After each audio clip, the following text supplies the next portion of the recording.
Assalomu alaykum kanalimiz obunachilari. Keyingi eshiklarimizni 5 ta eshik, 2 ta rom dilkishotga olib kelib o'rnatib berdik. Cho'qqi MDFlarimizni dilali yopiq MDF eshiklarimiz.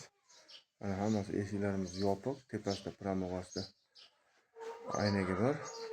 Derazalarimiz 2 ta eshik deraza. Ularga oq oyna qo'yib berganmiz.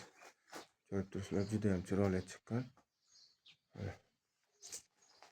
Kimda shunaqa eshik romlar kerak bo'lsa, bemalol murojaat qila olasizlar. O'zbekiston bo'ylab dastavkalarimiz bor.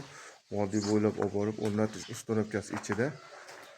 Telefon raqamlarimizni pastda yozib qoldiramiz. Ko'rib turibsizlar, mana bu yerda bitta 2 qanotimiz.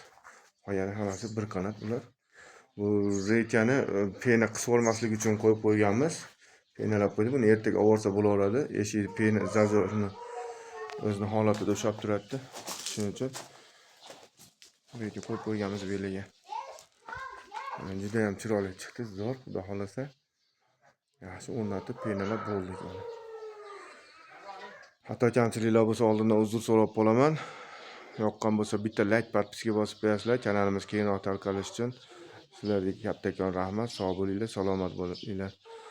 Aloqaga chiqadigan bo'lsanglar, pastda nomerlarimizni yozib qoldiramiz. Bemalol murojaat qila olasizlar. Rahmat, sog' bo'linglar.